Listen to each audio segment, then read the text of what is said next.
नमस्कार, मैं नितुल तिवारी। आप देख रहे हैं नितुल टॉक इंडिया। आज मैं सुल्तानपुर में पहुंचा हूं और ये कादीपुर विधानसभा क्षेत्र है। यहां पर मैं पहुंचा हूं क्योंकि आप देख सकते हैं लोकसभा चुनाव के बाद से राजनीतिक माहौल जो है और तेज हो गया है। समाजवादी पार्टी चरम सीमा पर उत्साह में है, बहुत ज्यादा उत्साहित है, क्योंकि यहाँ पर उत्तर प्रदेश में 37 सीटें समाजवादी पार्टी जिस तरीके से लेके आई है वो भारतीय जनता पार्टी के नाक में दम कर रखा है। भारतीय जनता पार्टी जो है अब समीक्षा बैठक कर रही है।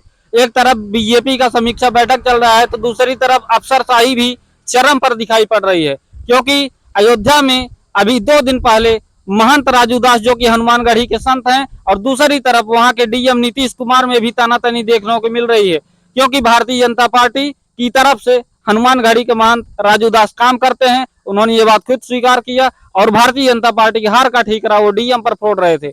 इसी कड़ी में डीएम ने उनके सुरक्षा भी वापस ले ली है।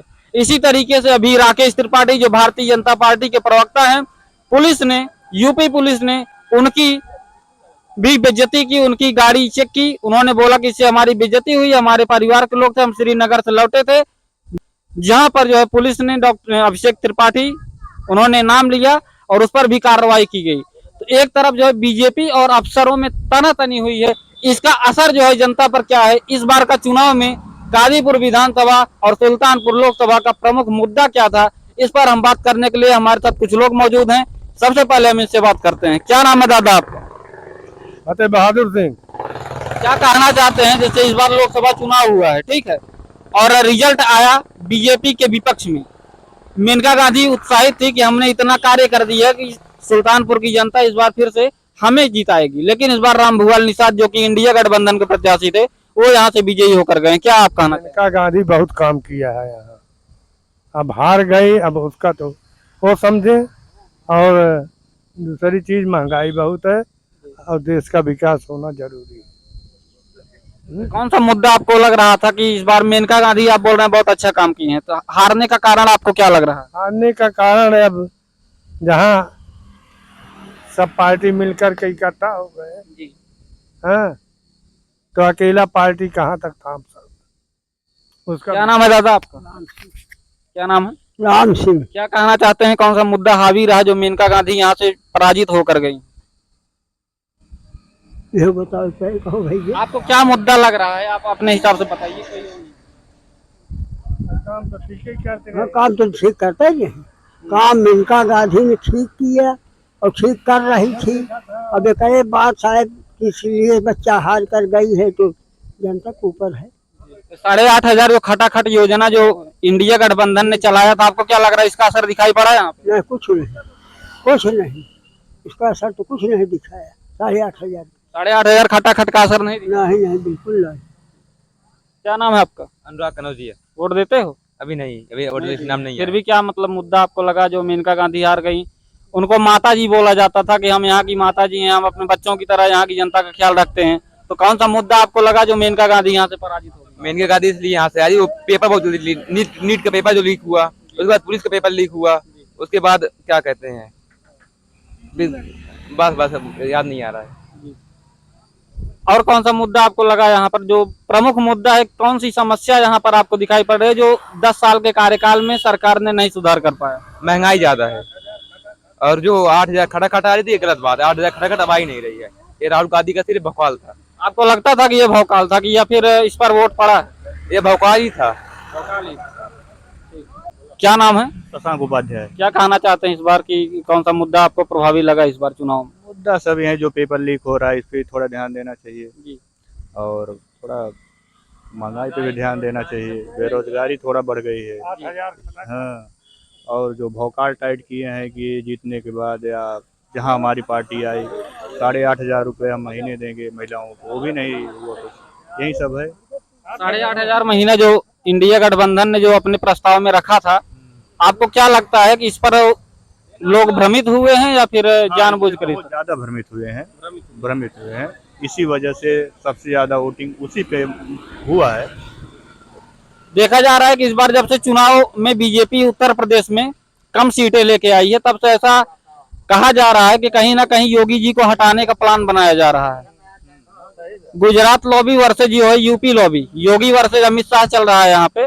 आपको क्या लगता है कि अगर योगी जी को हटा दिया जाएगा तो कितना प्रभाव पड़ सकता है? बहुत ज्यादा प्रभाव पड़ जाएगा। क्या प्रभाव पड़ सकता है? अगर केशव प्रसाद मौर्य देखें, अगर आप राजनीतिक विश्लेषण करेंगे, अगर ध्यान से देखें तो योगी जी 2 कैबिनेट मीटिंग बुलाए, उसमें केशव प्रसाद मौर्य जो कि उप मुख्यमंत्री नहीं पहुंचे। दूसरे मुख्यमंत्री ब्रजेश पाठक एक बार नहीं पहुंचे थे, दिल्ली में थे, लेकिन प्रधानमंत्री मोदी के शपथ ग्रहण के बाद जब फिर कैबिनेट की मीटिंग बुलाई गई तो उसमें ब्रजेश पाठक मौजूद रहे, लेकिन केशव प्रसाद मौर्य नदारद रहे। इसमें आपको क्या लगता है कि क्या साजिश चल रही है या फिर कुछ और? अब इस पे हम कुछ कह नहीं सकते, ज्यादा जानकारी नहीं है। अगर योगी जी को हटा दिया जाए, क्योंकि इस तरह का पूरा अमित शाह जो दिल्ली के मुख्यमंत्री अरविंद केजरीवाल हैं, उन्होंने इस बारे में लोकसभा चुनाव के पहले ही बोल दिया था, एक बार नहीं कई बार बोले, लेकिन इस पर खंडन नहीं आया अमित शाह के द्वारा। इस पर खंडन आया तक प्रधानमंत्री अपना कार्यकाल पूरा करेंगे। आपको क्या लगता है कोई साजिश चल रही थी आपके हिसाब से? इस पे हम कुछ नहीं कह सकते, जानकारी नहीं। अगर योगी को हटा दिया जाए क्या लगेगा? बहुत ज्यादा प्रभाव पड़ेगा, क्योंकि योगी हैं तो यूपी में जो है गुंडा राज हुआ या और सब व्यवस्थाएं अच्छी हैं। हाँ, महिलाएं सुरक्षित हैं। और पहले ऐसा था कि रात में 8 बजे के बाद निकलना मुश्किल हो जाता था, अब तो आप पूरे रात कहीं आओ जाओ कोई दिक्कत नहीं है। यही सब है योगी राज में, कोई काम होता है तुरंत हो जाता है उसमें। सांसद मेनका गांधी के बारे में आप क्या कहना चाहेंगे? क्योंकि उनका भी कार्यकाल रहा, उसके पहले वरुण गांधी का कार्यकाल रहा, अब फिलहाल अब राम भुआल आए हैं, अभी तो इनको देखना है। फिलहाल मेनका गांधी के बारे में क्या विचार है? नहीं, मेनका गांधी थी, जमीनी नेता थी, अच्छी थी, हर समय मौके पहुंचती थी, जो कोई काम होता था उनके माध्यम से पूरा भी हो जाता था। हाँ, अच्छी थी, लेकिन अब थोड़ा प्रभाव पड़ा, कुछ कमियां रही होंगी, इसीलिए गड़बड़। कौन सा मुद्दा इस बार लोकसभा में आपको प्रभावित लग रहा? मुद्दा तो बहुत ज्यादा है। पहले नंबर यही है कि जब कोई पेपर या कुछ होता है तो लीक हो जाता है, ये भी एक मुद्दा बन गया है। महंगाई भी थोड़ा मुद्दा बन गई है, यही सब है। तो महंगाई और पेपर लीक का जो मुख्य मुद्दा था, आपको लगता है कि ये इतना प्रभावकारी? बहुत ज्यादा प्रभावकारी है, थोड़ा नहीं बहुत ज्यादा प्रभाव। ये निगेटिव परिणाम दिया है इसने। हाँ, क्योंकि बच्चे तैयारी करते हैं, पता लगे जिस दिन पेपर होगा पेपर लीक हो गया। जिस तरीके से लगातार चुनाव परिणाम आने के बाद नीट यूजी की परीक्षा लीक हुई, नेट यूजीसी की परीक्षा लीक हुई, उसके बाद जो है अभी नेट पीजी की भी परीक्षा जो है हटाई गई। इस तरीके से जितनी परीक्षाएं हैं जो पोस्टपोन्ड होती चली जा रही हैं, जांच के नाम पर जो है रद्द किया जा रहा है, आपको क्या लगता है ये सरकार का फेलियर है या फिर कुछ और है? सरकार का फेलियर है और क्या, इसका सरकार की कमी है, पूरी तरह से देख रेख नहीं कर पा रहे हैं। अगर इस तरीके से होता रहेगा तो क्या लगता है कितनी विश्वास बना के रख पाएगी सरकार? विश्वास कहाँ रहेगा, क्योंकि धीरे धीरे सब विश्वास खत्म हो जाएगा। लास्ट में वही होगा कि जैसे कार्य दिए अपना बने सुल्तानपुर से मेनका गांधी का हो गया, उसी तरह से राज्य और केंद्र में भी ऐसे धीरे धीरे प्रभाव पड़ता रहेगा। क्या नाम है आपका? सुरेश कुमार। क्या कहना चाहते हैं इस बार चुनाव के बारे में? विजय में चुनाव के बारे में, जैसे मेनका गांधी यहाँ से जनता परिवर्तन चाहती थी, वो हो गया। कौन सा मुद्दा आपको लगा कि मुद्दा बहुत है, एक दो नहीं है। गिनाइए कोई? मुद्दा जैसे बेरोजगारी है, महंगाई है, पेपर लीक का मुद्दा है, ऐसे ऐसे बहुत मुद्दे हैं। सबसे इम्पोर्टेंट मुद्दा कौन सा था? जो घर के बच्चे हैं पढ़ाई कर रहे हैं, उनको एंड टाइम पे जैसे पेपर लीक हो गया, तो उसमें तो मुद्दा तो सबसे बड़ा मुद्दा तो हम लोगों के लिए यही है।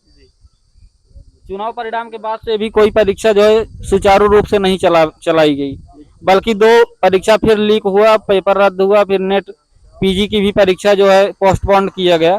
क्या लगता है अगर इस तरीके से चलता रहेगा तो युवाओं के भविष्य पर क्या प्रभाव पड़ेगा? अरे उनका तो भविष्य खराब ही हो रहा है। जैसे हम लोग क्या चाहते हैं, हमको भाई मेहनत कर रहे हैं, अगर जो बच्चे उनको नौकरी चाहिए, अरे नहीं सरकारी नहीं प्राइवेट कुछ नौकरी तो उनको चाहिए कमाने खाने के लिए।